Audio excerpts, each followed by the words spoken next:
Okay, so we promised you 2 awesome keynotes, and today the second one is going to deliver.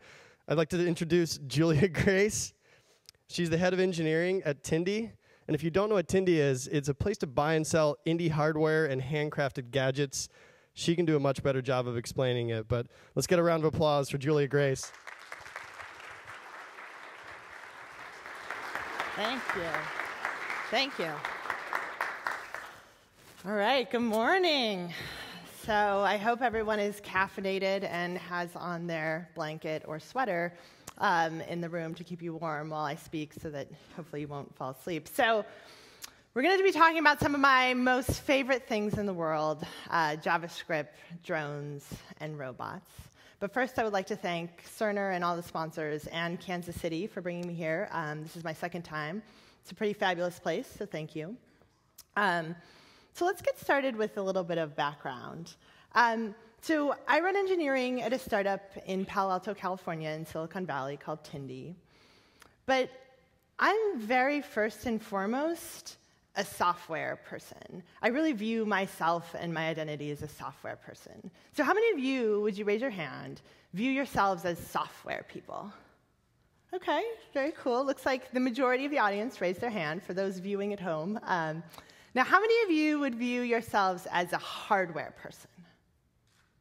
Okay, so we have a few, I think about 3 people went like this. So it's a little bit of interest there. And you know, software people, you know, I'm like you, where I went to school for CS, I love programming, but the majority of my experience was building web-based applications, desktop applications, mobile applications.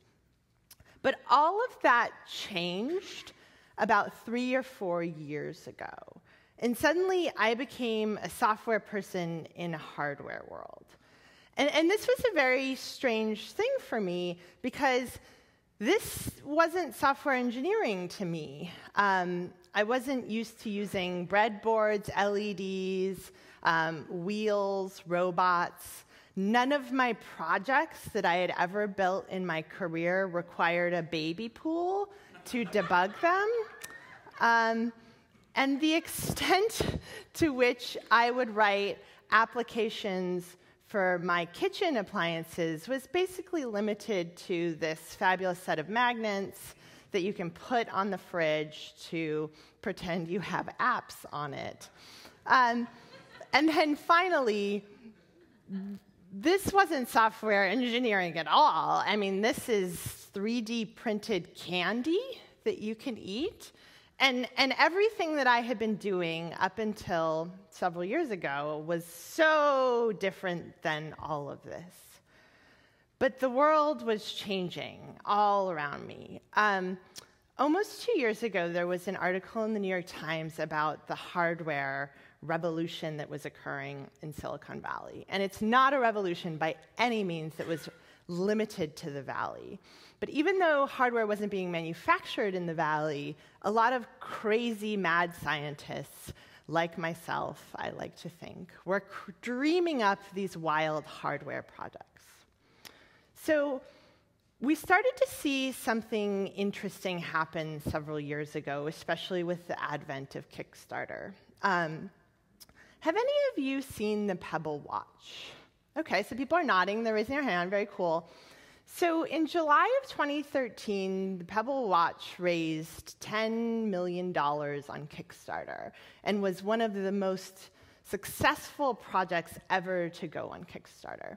But Pebble isn't just about hardware. Pebble has a very large software component as well, where you can program the watch to do various things, show you your text messages, etc. Now, Exhibit B. So you probably remember where you were when this happened.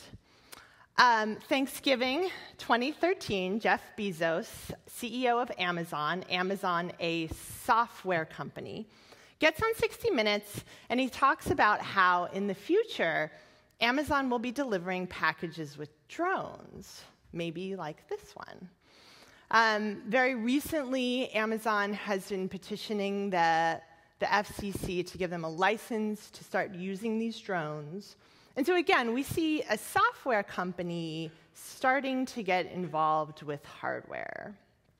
And for our final exhibit, in the fall of 2013, I spoke at a conference called FutureStack that was put on by a company called New Relic. New Relic provides monitoring, libraries, and software for those of you in the web world and beyond. And at their conference, they did not have badges that were made out of paper. They had badges that were made out of circuit boards.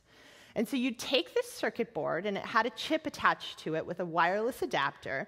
And when you'd meet someone at the conference, you would overlay your badges, which would induce a current that would then send a signal to a server in the cloud saying you met that person. So now at a software conference with software people, we're all wearing circuit boards around our necks. So then, we come to May 2014. We start seeing more press about this, that Silicon Valley, again, but it's spreading, is driving this hardware renaissance. Last month, Tony Hsieh, who lives in Las Vegas, he's the CEO of Zappos and runs a large venture capital fund there, he announced a $10 million investment in a factory in Las Vegas. And so when all of us think about factories and manufacturing, a lot of the time we think about China. That's where all that stuff is made, right? Well, not in the future. The goal of this factory is to build a lot of the prototypes and even do mass production runs of the things that you're seeing right now on Indiegogo and Kickstarter. So what I want to answer with this, the question I want to answer with this talk is, how did this happen? And more importantly, why does it matter? So I was sitting in your shoes several years ago, and I want to describe how I kind of got excited and woke up to the hardware, quote-unquote, revolution. So in true, social media form, whenever I go someplace exciting, I have to send a tweet to tell all the world about the crazy adventures that I have. And so about a year ago, I was in New Zealand, and I sent a tweet, and that tweet was geo-encoded. And I often will use geoencoding for a lot of things like Facebook check-ins, Foursquare, Twitter, et cetera. And it's not really a crazy idea that digital artifacts could have location metadata like latitude and longitude. You see this all over. But then when you think more deeply about it, you're like, okay, there's a bunch of bytes that have a location attached to them, which is kind of a little weird. But these are things that we're accustomed to in 2014. So why is it so strange, then, that you can buy from a company called Quirky an egg tray that you would put in your refrigerator that would tell you via an iPhone app when you're in the grocery store how old your eggs are, how many eggs you have left in there if you need to buy new eggs? And so basically, your eggs in the physical world, your food, now have location metadata. Since they have an IP address, they have a location. So this is what I like to call as location as the gateway drug. So it starts off with us using location on digital artifacts, and now we're at the point where one day everything will have location because everything will be connected to the internet. Some of you may be excited by this, some of you may be a little frightened, but this is the reality of the Internet of Things. So I am an avid Pandora user, and when I installed the new Pandora app recently, I had the option of installing Pandora on my appliances. And at first it seemed really wacky, like my refrigerator is like 20 years old, but that's not the case for everyone. So soon, now I like to use this trend as Internet of Things, and Google Trends is a great way to tell somebody proof you're not lying to them, since I can't control Google queries, even though that would be fabulous. So how did we get to the point where suddenly everything is going to be connected to the internet? We're all excited about hardware. And so let's travel back in time for a moment. And when I say back in time, I mean before 2010. It's kind of a long time ago. And if you wanted to create your own hardware because you wanted to connect something to the internet, you had to do something like create a schematic. Now, before all of you fall asleep, because this is a little dense, This is what you would have to do if you wanted to build a circuit board. It's not terribly complex, but you had to have specialized knowledge. You had to have a good understanding of electronics. You had to understand current. You had to be able to build something like this. And it was pretty involved to build your own circuit board. It may look really cool, but it was kind of a pain. So in the early 1990s, something came about called the Parallax Basic Stamp Board. Did any of you use this board in the 90s? OK, so a few of you had. Cool. So this was one of the first boards that let you do prototyping on electronics that you didn't have to make yourself. And it was this revolution because it was only $100. You had to write BASIC on it. BASIC is a language near and dear to my heart. But it allowed people to suddenly start doing, bless you, that's how I felt about the board, too. So it allowed people to start doing prototyping of electronics much more easily because you didn't have to make your own boards. Now, this was all fine and good until 2005. So have any of you heard of Arduino? OK, a lot of people are like, and someone is even cheering. So this is a good sign. So in 2005, Massimo Banzi, who was a professor at a design and architecture school in Italy, he wanted his design and architecture students to start prototyping with electronics. But the problem was the basic parallax board was too expensive and too hard to use. If you want to build something that you might actually have to throw away later because you're prototyping, $100 to a student is a lot of money. And so he decided he wanted to build a board that would allow them to do prototyping much easier, much faster, and much cheaper than before. So this is how Arduino was born. Massimo is an artist and designer at heart, and so this is why these boards were blue. They were made to be shown off. They were not designed to be hidden in some fancy case, although those do exist. And on the back of the boards, he made it very careful to screen print the Italian coastline. And so this is how you actually can know if you have a fake branded Arduino, is the silk screening on Italy looks really bad. Now, Arduino is an open hardware, which is very analogous to open source in the software community, meaning you can build these boards yourself. They're pretty cheap. They run about like $30 to $35. But large companies like SparkFun will make them for under 20 bucks. They're not Arduino branded, but they have the same functionality. There's a company called Femtoduino, which makes Arduinos that fit in the palm of your hand that are about the size of your thumbnail, because this is all open hardware. And so suddenly, all of these students who were unable to do very easy prototyping before suddenly could. And they built amazing art installations and crazy smart buildings, all because of the cheap Arduino, cheap in price, I mean, that Massimo had created. Now, in 2011, we start to see the Raspberry Pi.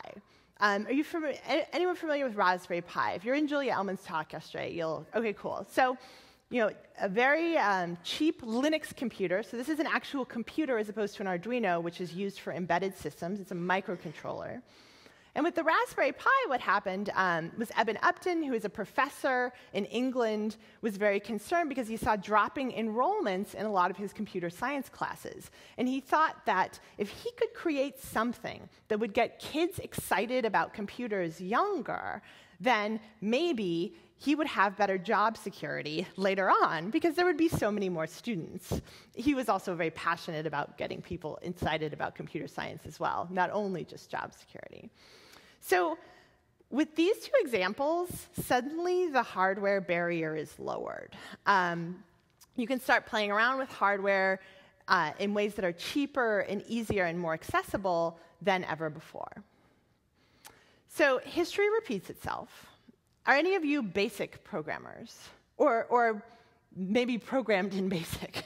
OK, very cool, very cool. OK, so everyone, you'd be amazed at how many people I give this. I've spoken about BASIC to that, you know, were born about 10 years ago, and this is so thank you for making me feel young. So this mirrors what happened in the BASIC programming language. So this year, 2014, is the 50th anniversary of BASIC. And BASIC came about by several Dartmouth professors that were really mad because they had to drive really far to MIT in order to run their programs on punch cards on the MIT computers. So if you can imagine, 50 years ago, you're an aspiring computer scientist, and you, in order to run your programs, have to not only own a car, be able to drive a long distance, be able to program punch cards, give them to the person running the machine, wait a variable amount of time, which could be hours or days, get the program back, and then see what went wrong. So there's like a time investment here. It's kind of a big pain in the neck. So these professors decided that they wanted to make this easier, and they wanted to make it more accessible, and so they came up with BASIC. So the whole idea was that they wanted to make computer programming accessible to everyone at Dartmouth, including faculty, students, even Dartmouth janitors who could program. So people would write BASIC on teletype machines that were then sent the programs across telephone lines to MIT. So many people started programming in BASIC that the telephone company had to install more lines coming out of the campus because this kind of sparked a programming revolution. So what's key here is that people who never would have programmed before were suddenly starting to program and being excited about computer science, although it was not necessarily called computer science then, but computer science, engineering, and these things. So this is very similar to what's happening now with hardware, where now that it's cheaper and easier, you're exposing it to a whole group of people who never would have been able to do this before. Now, if you were in Julia Ellman's talk yesterday, she talked about a teen tech camp that she put on. And this was in North Carolina to many students who would not have had access to technology before. She had a bunch of Raspberry Pi computers, again, very cheap to get these computers. She had them donated so that the students could come in and they could spend the day writing Python. Python is one of the languages near and dear to my heart. And so here the students are at the end. And the whole notion here is that suddenly people, because of reduced access and reduced cost, you're opening up computer science to people who never would have maybe been able to do it before because of cost, because of access, because of other barriers that were to the technology. Now let's take a quick step back.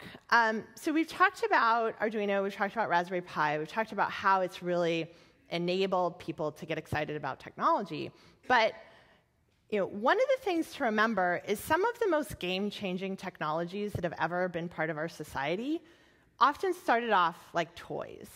So this is what happened with the telephone. When the telephone first came out, you could only talk to somebody 100 yards away. And so the technology was largely ignored by a lot of large, big telecom players at the time because they thought it was kind of a joke, like who would ever use a telephone? And so even though these technologies kind of seem fun and cute, we're starting to see some interesting uses of them. So if you're familiar with Tor, Tor is a way to browse the internet anonymously. If you were to go if you were to go to Google right now, Google would probably have a very, very good idea of where you are physically located because of your IP address. If you're interested in this was kind of going back to some of the material I talked to earlier. In the US, you can get pretty good accuracy as to where someone is via IP address. And so let's say that you don't want people to know where you are. So you could turn your Raspberry Pi into a Tor proxy so that you can anonymize your internet traffic, and then no one will know where you are. Well, this is a much more advanced usage of the Raspberry Pi than had ever been seen before.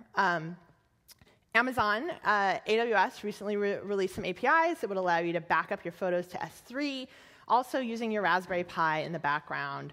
And then perhaps my most favorite example is the Tapster. And so if any of you are familiar with the web testing framework Selenium, Selenium was created by a man named Jason Huggins, whose deep down secret favorite passion was building robots.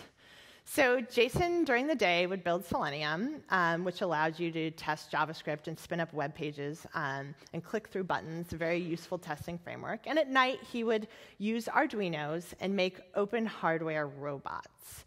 So the Tapster is one of his creations, and it's a robot that plays Angry Birds. So at first, it's kind of funny because, Angry Birds, first of all, 2014, who plays Angry Birds anymore? But at the time, at the height of the Angry Bird mania, the Tapster was, this was an awesome thing to watch. And it seems a little flippant, like it's a robot that plays Angry Birds. That's cute. But what Jason built was a mobile testing framework. And so Fortune 500 companies buy these robots to do testing on their mobile applications. So this was all enabled because of technologies like Arduino, where Jason could rapidly prototype and build these. So what we're starting to see are signs of early maturity in a lot of these platforms.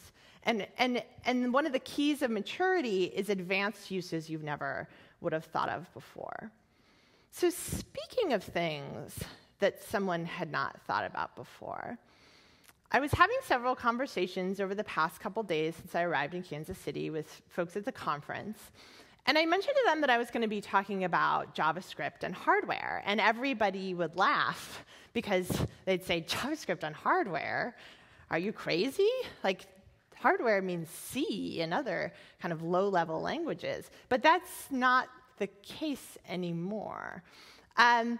So there is a man named Rick Waldron who lives in Brooklyn, and he created a library called Johnny 5.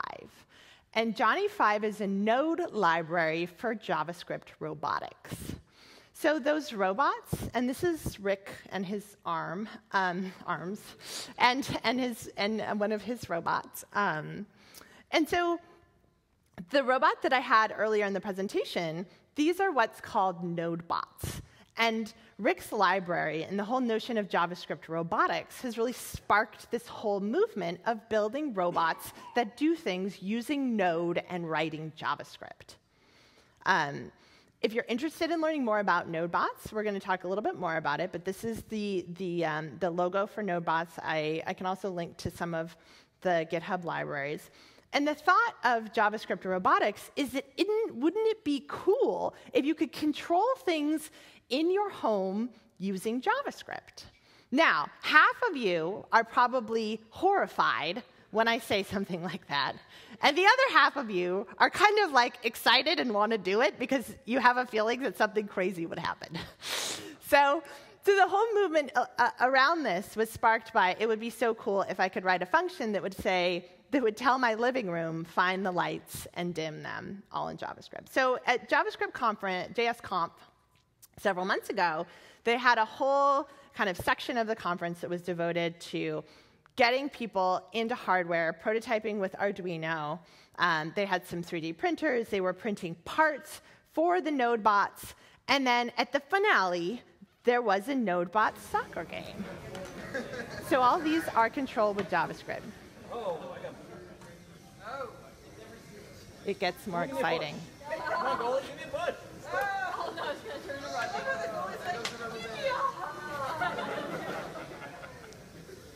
Oh no!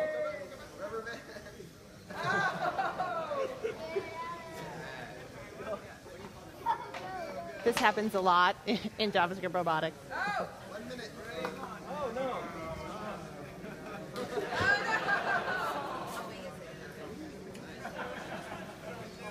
They got a forward on a charge.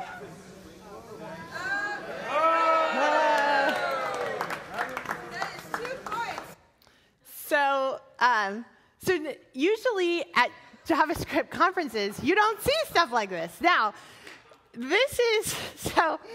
Jeff Atwood is the creator of Stack Overflow.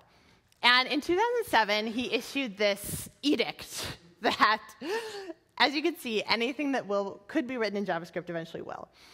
And it kind of seems like it's coming true, for better or worse. No judgment being passed. But so what's my role in all of this madness? So I want to tell you how I got really excited and into this, and how Tindi comes into this. So in the fall of 2012, I got a phone call from a friend of mine. I had been messing around with some Arduinos. I had a Raspberry Pi. I was building some kind of cool home automation stuff, but it was all pretty small. And this friend of mine had been spending a lot of time on Reddit. If you all are familiar with Reddit, it's an online how would I even describe it? It's like a community journal. There's different parts of the site where you can discuss different topics that might be of interest to you. And there were some really active subreddits, as they're called, around hardware, especially in Arduino. And so my friend had been hanging out in the Arduino subreddit and talking to a lot of people who were hacking on Arduino and building really cool stuff on Arduino. And he gets this idea to start a marketplace for people building hardware, because there really wasn't any place for these people to assemble and to talk about what they're building and to buy and to sell specialty components that were made by other makers. So he decides to build a site called Tindi, and this was the very first version of it a couple years ago.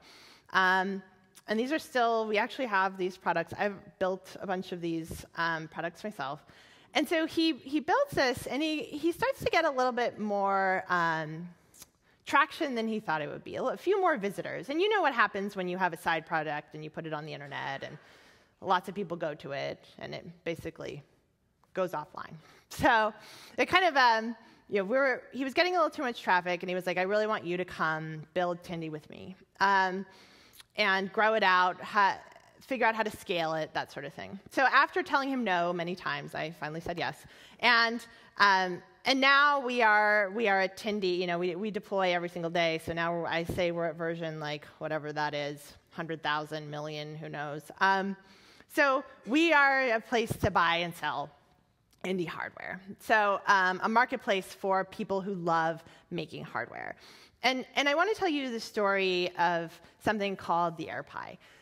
So this is a product that got listed on Tindi about a year ago.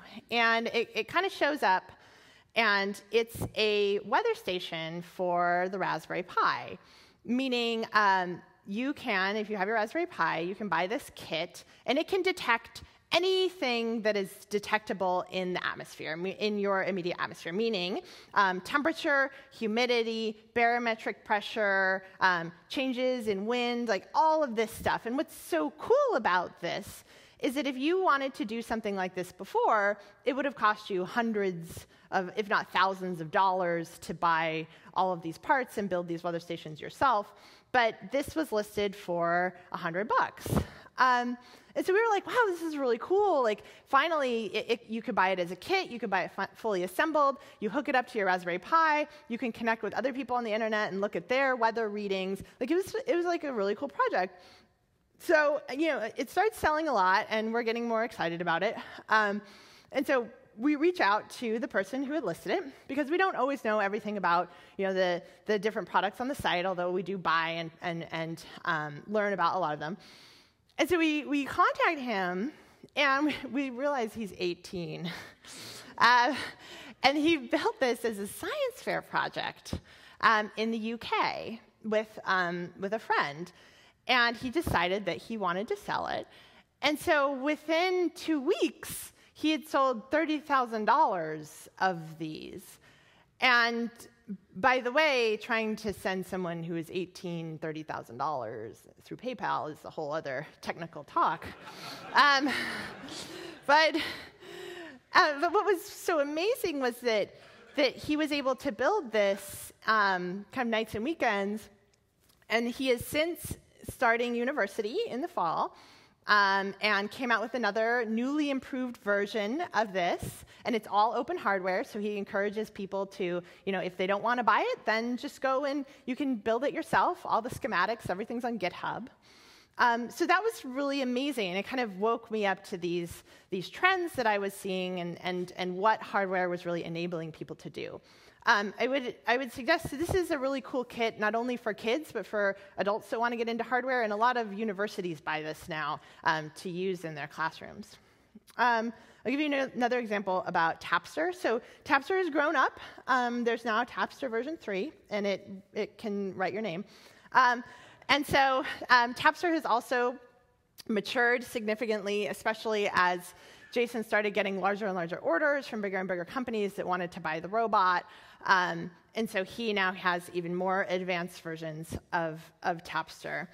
And what's been really cool, I think, for me to see is that I feel like Silicon Valley, and especially a lot of the startups that I see, are very US-centric. And they're basically solving problems for people in the US that maybe have the financial ability to have these problems, or for the 1%, so to speak. And what's really cool, I think, about Tindi is that we're not primarily in the US. We've got people making stuff in South America, in Asia, in Europe, in India, all over the world. So people all over are buying and selling, which presents very interesting internationalization challenges for us, but they're good challenges. And so we've got thousands of products. This is a slightly older slide. We've got thousands of products from people building all these really cool things, and it's been really amazing to watch the ecosystem grow and what people are building. And so Raspberry Pi, going back to some of these technologies, Raspberry Pi, when it came out, it sold out within the US within several days. And so it's only been available since February 2012, but it really is a phenomenon. And when Eben Upton created the first Raspberry Pi, he didn't realize that he would create something that would really spark a movement. He just wanted to get kids excited about computers. And so since Raspberry Pi and Arduino in 2005 and 2011, and then Tindy started around 2012, we started to see an interesting movement around wireless in anything. So if you're familiar with, if you want to have wireless connectivity on something, you have to get a certification from the FCC. And this was pretty prohibitive, because if I wanted to make a teddy bear with wireless, let's say I'm a stuffed animal manufacturer, that's not my business. That would take a lot of time, it would take a lot of money. But now when we have chips like the electric imp, and that was what was on the name badge that I showed earlier, that allows you to put wireless on anything. And SparkCore is a very similar technology. So if you want to get started really easily and quickly with wireless, these come with development kits, and you can basically attach this thing to whatever you want to attach it to, whether that would be your refrigerator, you could attach it to your food, your lunch. If someone is stealing your lunch, you could in the employee refrigerator. So the possibilities are kind of limitless with this sort of thing. And in 2013, something interesting started happening. So the original Arduinos were made with Atmel chips, and from my understanding, that was just all kind of a big accident, because Atmel didn't really think that Arduino would take off. And they were like, oh, these people are doing something kind of wacky, sure. And now when Intel, this large chip manufacturer and very big player in the chip market, wakes up to this, suddenly something is going on. So you can now buy Arduinos with much more powerful Intel chips. And now, how many of you would consider yourselves hardcore JavaScript programmers, or just JavaScript programmers? Okay, a few of you. Okay, so also in 2013 came the Tehsil, and the Tehsil is a board that you can natively write JavaScript on. So it has a Lua compiler on the board, so nothing is. You don't have to translate anything back to C anymore. On an Arduino, I can load a firmware called a Fermata, and then you can write things like Ruby, Python, whatever your heart desires. I think there's also some Java libraries that you can write on a Python, but it has to be compiled down to C. But on the Tehsil boards, it's all JavaScript. So we're now in 2014, where you used to hide your circuit boards, and now circuit boards are the coolest thing since sliced bread. And you flaunt them, which is very different than what you used to do before. So now I want to talk about the future. So if everything is going to be connected to the internet, we're going to run into some pretty big challenges. Let's go back to our refrigerator example. So if our refrigerator is connected to the internet, who do you think is going to be the end consumer of the data the refrigerator is producing? That's actually one of the correct answers. So it could be the cloud platform that you've decided to hook your refrigerator into. It could be yourself, because you feel uncomfortable with a third party having your refrigerator information, so you could be collecting that. It could be the manufacturer of the refrigerator who wants to get much faster feedback about what's failing, how people are using the refrigerator, so they could service the refrigerator easier and make better refrigerators in the future. And this is kind of the notion of what Marc Andreessen calls software is eating the world. So Marc Andreessen is a venture capitalist in the Valley, and he likes to make these very kind of intense proclamations. And this is something, though, I think that is really happening now, is that we're seeing software in places where we didn't used to see software before. And this is really cool for those of us that are quote-unquote software people, because now instead of just building web apps and desktops and mobile apps, you could build apps for, let's say you want the data on your refrigerator. You want the information about whether or not your garage door is open. So you can now build these systems. We start to see this now with companies like Uber and Lyft and Instacart, where we're using software to interact with the real world. So the software layer is being built. And I think that there's so many exciting things that are happening in this area, especially for those of us that maybe traditionally had thought about our jobs as being limited to desktop, mobile, web. So funny you mentioned Google. We start to see this with companies like Nest, where this is the Nest Thermostat. It is a smart thermostat. You connect it to the internet. You control it with a smartphone. And at Google I/O recently, and right before then, Nest introduced a whole developer platform that was around connected home. Now we can control everything using our phones. And so we have this software layer that's sprung up between us and our homes. Now, last week, I believe it was, in the MIT Tech Review, there was a big article about GE. So when you think about GE, at least you probably think what I think about GE, where I think about home appliances. GE also makes a lot of jet engines. They make software for oil rigs. But a very large percentage of GE's revenue comes from servicing all of these devices. And so right now, GE is becoming a software company because all of the products that they used to produce, they weren't used to collecting data from all these in real or almost real time. So they would make a refrigerator, it would go to your home, and then that was that, unless you called a repair person who might want to repair it, then maybe eventually the data would get back to GE. But now GE has realized that they're going to, if not now, but in the very immediate future, be able to collect data all of the time from their devices, if you turn on that feature. Let's say they enabled that. But think about it in the case of a jet engine. They used to collect information at the beginning of the flight and at the end of the flight. And now, as planes fly, they can collect data in real time, but they don't have the software systems that are able to do this, because they did not design these things to be able to collect and process that much information in real time. And so they're running into a lot of issues around building software infrastructure, again, real world and then software, to collect, process, and then make better appliances, better engines, better oil rigs from all of this.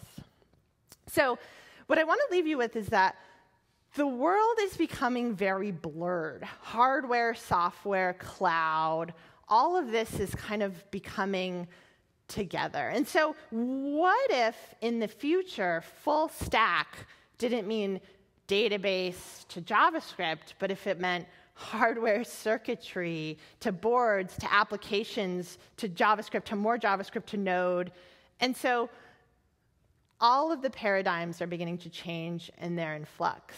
And so I think this is a very exciting time to be a software engineer, because there's so many awesome possibilities that are happening now and in the future for you to not only use the skills you already have to apply them in new contexts, but this is just the beginning of this.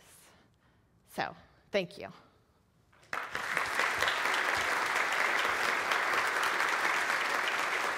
All right.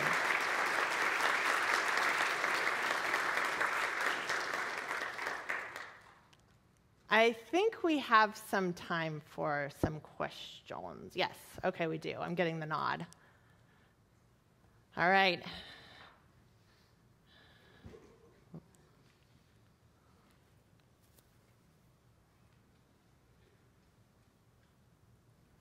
Hi, thanks for the talk. It was really cool. I guess the main question I have is, as we move towards an Internet of Things, I think you're right. That's the general direction things are going. Can you comment maybe about some of the concerns that people have about data control? And I mean, a really great example is what about software when it's broken? Like if we have an Internet of Things and there's 1,000 devices in my house, how do I deploy patches on them? How do we all know that software is not reliable. So yes, absolutely. Can you comment on that a little bit? Yeah, so I mean, to address your first comment about concerns around data. So when Google bought Nest, there were a lot of people were excited and a lot of people were upset. And the people who were upset were frustrated because they don't want Google having all of this now information about your home. And I'm not here to pass judgment and say that's true or false, but the fact remains that if you're connecting your whole home into the Google Cloud, Google then knows a lot about you. And the pro about that is that Google can then aggregate that information, and maybe it can tell you that on your street you use more power than everybody else, or those types of things. So there's good, and then there's also the bad. So the day after Nest was bought by Google, several engineers at a company called Spark made an open source Nest. And so they started saying, if you don't want Google to have your data, then you can build your own Nest and put it in your own cloud, whatever, and you can control that information. Now, the flip side is that, building your own is often, rolling your own software is often more difficult.